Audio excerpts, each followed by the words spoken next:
Hello everybody and welcome to our first YouTube Live for 2022.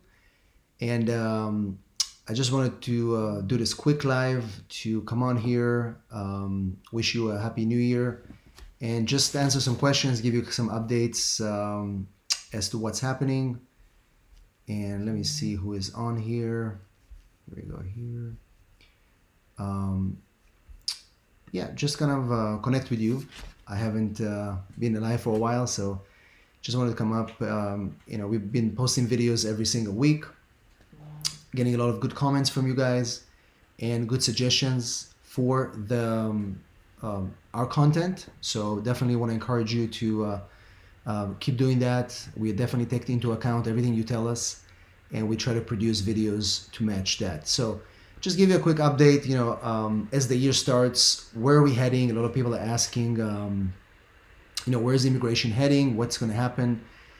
So, I'll break it down a little bit. We'll talk about UCIS, consulates, embassies, some changes that are proposed and are happening, and what you can do to just maximize your efforts as you're waiting for your immigration process. So, the past 2 weeks I've done videos, you can go back into the channel and see it. I've done videos, and I'll get to your questions in a few minutes, so you can post. I can see Faizan, Anil, Aluma. I see a lot of you guys are here in the comments, so I'll Sunil, Hema, Rashid, thank you guys for your continued support and joining our live today. So I'll talk about, like I said, UCIS, the Department of State, some changes that I think will happen with the reform, and also what you can do to, like I said, maximize your efforts. So the past 2 weeks, I've posted videos, updates from the State Department, from immigration, and just kind of summarize a little bit. So, with respect to UCIS, they have obviously a huge backlog. This backlog is, they're working on it in their recent report, which we are also covering in the video.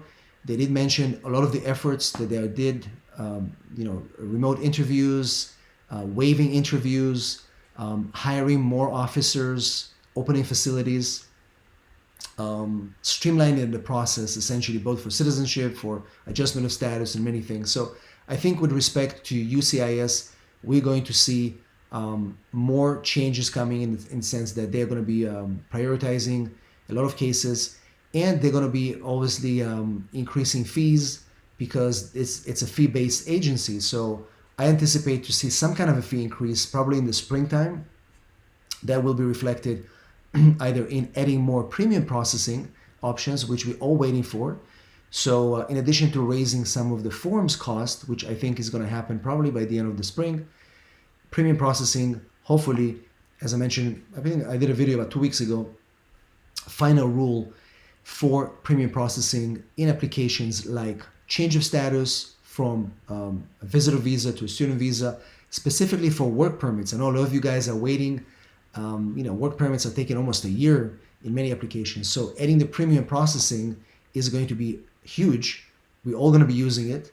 And so this is going to be impacting specifically EADs, and they're going to be expanding it to other visa categories that were not available today. So this is something that I think one of the first things that's going to happen in the next couple of months as they're trying to push some funding to UCIS. And of course, they're going to be hiring more people to increase the staffing.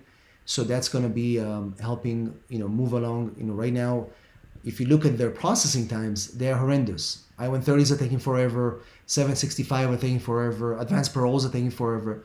So they're aware of that. They're working on getting more staffing and improving it. And in fact, a video that I recorded today, which is going to be up by the end of the week, beginning of next week, I was explaining the process of how you can contact UCIS in a more efficient way, so you'll be able to save time for you as you want to inquire about what's happening with your case. That is coming up in a video that will be released in a few days. I just finished recording it today. Let's move to, so backlog will be obviously overcome. Now on the State Department side, as I mentioned before in other videos, things look a little bit different because State Department, they're starting to reopen embassies. I mean, I have now cases that are being accepted in embassies that were stuck. We even see interviews coming up in, say Madrid, We see interviews in Nairobi starting right now, which we didn't see them a couple of months ago. But that's still not going to help much because, as I mentioned to you before, these backlogs at the U.S. embassies are just now starting to phase out. They have a plan on full reopening between January all the way through the end of June. It's going to be done in phases, right? So you're still going to expect people to be delayed. You're still going to want to expedite your case like we do at our office. You're still going to want to try to move your case to a different embassy if possible, because these delays are not going away. So you have 6 months window right now to be proactive with your case.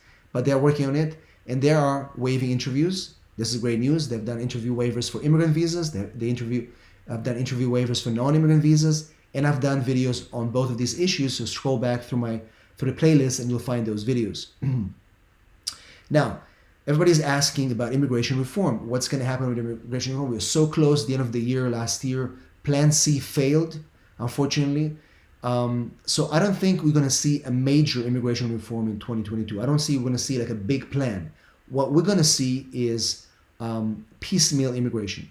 And what I mean by that is that you're going to see little things happen. They're going to legalize maybe the DACA categories, maybe open up to TPS, farm workers, essential workers, taking some of these bills that were passed by the House, bringing them back, recapture visas, all these things that, the bills that passed by the House, but they died in the Senate, those potentially can come back as piecemeal immigration, step by step, trying to pass that.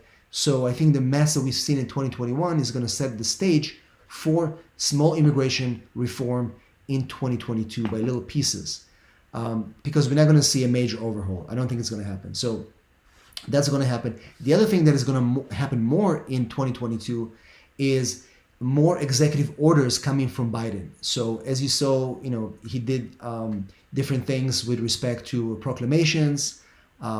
He can do the same thing with respect to other things. Maybe improve entrepreneur visas, maybe create a program for people to be able to come and invest in the United States.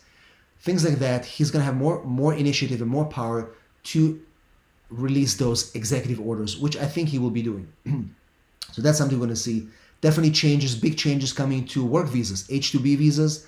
Just like a few months ago, they added 20,000 extra visas to the H-2B program. They can easily do that for H-1B and other visas. So you're going to see a lot of changes, a lot of improvements to the actual H-1B visa program, which is the main category where people can hire workers, and also other visa categories like seasonal visas. We're going to see more changes, more options for people to use those visas. And like I said, it's the backlog right now is huge. We've got over 7.5 million people in family-based categories that are waiting. 7.5 million people. 1.6 million people are waiting in the employment-based categories. Do you understand what it means when you have 7 million people in different categories trying to immigrate? They're not able to do so. It's just crazy. So they have to put priority in it, and they will. And we're going to see that happening through little changes, maybe interview waivers, maybe remote interviews, maybe facility movement, whatever they can do, working with different embassies that have more capacity to take other cases. So I think those will be a lot of things that we're going to see. But most importantly, I think the fact that if they're going to bring premium processing, then it's going to be something that will help a lot of people to kind of move forward with their applications. And I think it's major for us. So overall, I think 2022 is going to start slow, but you're going to see on the second part of the year, we're going to see more visa movement. We're going to see more efforts both on USCIS and the State Department to push cases forward and to allow people to essentially get their visas. So right now, since you guys are live, let me take a few questions. Feel free to post your questions. You have Paola, thank you. And let me see here. We've got Faisal. Here we go. Perfect. So Neil, hello. So if you have any questions, here we go. We've got Ashish Bardwa, tips for employment-based green card interview. If you actually get an employment-based green card interview, I think the most important thing is for you to prove two things. You want to prove, first of all, that you are in fact doing the job that is included in that application, that you are fulfilling the duties of the application was submitted to you. And second thing, prove that the employer can afford to pay your salary and that you're actually getting paid. As long as you meet those two things, you should be fine to pass that employment-based interview. Those are not very hard. Faisal wants to need to know what's going on with MVC. That's a good question. So, like I said, MVC is tightly connected to what's happening in the embassies. MVC still has a backlog of about 480,000 cases sitting there to be processed for interviews. And so what MVC is doing, they're waiting for these embassies to open slots. MVC is essentially like a warehouse. So right now, more and more embassies are slowly opening slots for MVC to be able to send those cases out there. And we do see a lot of movement with MVC with sending cases. It's not as fast as we want to see it, but it's starting to happen. So that's what's happening with MVC. MVC is essentially stuck. They can't send the case to an embassy if the embassy is not willing to take it. Do you understand? So essentially, documented qualified cases are sitting at MVC just like a warehouse. And we're hoping that obviously that's going to change in the next few months as more and more embassies are continuing to do that. By the way, we are still getting quite a few success cases with expediting those cases through MVC. So just for you to understand, if your case is stuck at an embassy, or if your case is stuck and you're not getting interview or you're documentally qualified, you're still able to expedite cases. They're doing it because the embassies are essentially closed. So what do? We prepare the national interest exception. We send it to the National Visa Center. They will recommend approval, and then we request an emergency appointment at the U.S. Embassy. That is still working. We are doing those cases every single day. So if you need help, seriously, if you're here and you're stuck at the embassy, make sure you contact me. Just send me a text right here, 619-483-4549. That's all you have to do. Say you've been on the live and you need help with your expedite case, and we'll get on it. We have a full team that does only that because we know the window is going to close, and at some point they're not going to be accepting those expedite anymore. Right now they do, and we're fully prepared to push those cases forward, and we have a lot of success with either expediting them or moving cases from one embassy to another. So make sure you still take advantage of that opportunity. Thank you, Monica. Thank you, Monica. And you know what? I'm going to make a separate video specifically on HR 1593 just to address it and give you specific examples as to where this is heading. So perfect. You know, a lot of these questions that you're posting, we are using them as topics for our videos. Edgar, Happy New Year. One question: how long does it take MVC to review rejected documents for CR1? Thanks in advance. So basically, when MVC requires you to update a document or document that wasn't accepted, like a police report or a birth certificate, our experience, it takes about 90 days. 90 days for them to go back and either close your file, document to qualify you, or ask you for more documents. They're a little bit slow, but 90 days has been my experience that it's happening. Thank you, Andrea. Happy New Year to you as well. Mohammed, I have updated in my account online request for evidence, but I didn't receive any notice in my account. What do I do? So if you have waited 60 days, and nothing has happened, you haven't received the actual document, you need to contact UCIS immediately. Like I said, I've done a video today how to contact their contact center. You have to contact them. You have to be proactive because remember, these RFEs have deadlines, and if you don't respond on time, they will not, they won't care. They'll say it was your fault. So you got to be careful, and you make sure you stay proactive. Their online system and their mailing system don't talk to each other, unfortunately, and sometimes things get lost in the shuffle. It is your responsibility as the customer to stay on top of this. Douglas, what about R1? Can one get passport stamped when you are in the States? No, you cannot get your passport stamped when you're in the United States for no matter what visa, because the only source that can stamp your passport is a U.S. embassy, and therefore you have to exit the country, make an appointment at the U.S. embassy, and get your passport stamped. Ativ, I have a question. I received my first notice 12/24. What will be the maximum to get notice to? Right now, it's important for me to know also from what country you're from. But right now, we're looking at over 6 months, sometimes close to 8 months between those notices. And it really varies. But it's really important to know where you're from as well. Tor, MVC is blaming the embassy and the embassy is blaming MVC. That is true. It is true because sometimes you email the embassy and they'll say MVC has not sent us the file. And sometimes we'll contact the MVC and they'll say MVC is not accepting cases. The fact is that the way the process works is that MVC has those cases. They're document to qualify, they're sitting there as a warehouse. Unless the embassy opens a room for them to be seen, the MVC cannot send that case to the embassy. And even if they do send it to the embassy and the embassy is not willing or not able to interview them, those cases are not going to go anywhere. Do you understand? So it's really important to have this kind of interplay between the embassy and MVC, and really put a lot of efforts on MVC to make sure that they are actually releasing the files, and then you're able to communicate with the embassy requesting for an emergency appointment. Because if there's no appointment at the embassy, there's no use for the file to sit there. Do you know what I mean? That is correct. Everybody's playing the blame game, but it doesn't matter, because us as attorneys, we don't care. We've put pressure on them, we force them to expedite, and when we can do it, we just we request the embassy to give us an emergency appointment. I've documented qualified since 19. My husband is in Jamaica. I try to expedite what is left for me to do. So, expediting, if you do it one time, well, first of all, there are different ways to expedite. If you do it under the national interest exception, proof of hardship and all that, and they still refuse it, you can try a couple of times. If you tried multiple times and they still didn't work, then you always have the option to sue the government by writ of mandamus, which we are doing as well. So it's important to evaluate which cases will qualify for a writ of mandamus lawsuit, and then we can decide if to do it. But your last resort, if nothing works, is actually to sue the embassy. But again, I would try to exhaust all efforts before suing the embassy.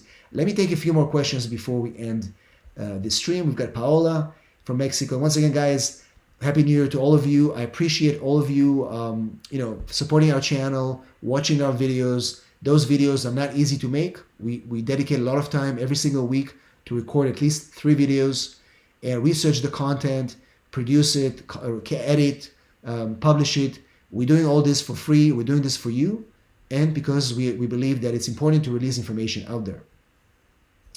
Let me see here. We've got Matila. Thanks for all the videos. Can you please explain a bit of your services and the cost of those services?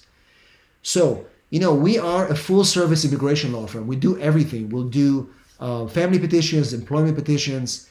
Every service has a different fee, obviously. So the best thing to do is, and I tell you, because you are here on our YouTube channel, you take advantage of this number right here, 619-483-4549. You text them and you say you've been on the YouTube Live and you want that special consultation. At that consultation, we can tell you all the services we can do depending on your case, and all the fees as well. Like I said, our fees are flat. We do a good job. We have offices in Connecticut, in San Diego, in Palo Alto, California, and now we're going to be opening one in Mexico very soon as well. Let me see here. We've got 29 Super PAC. When it comes to the United by getting through with an employment-based green card, can be stamped on the passport. Do I need to go by USCIS? No,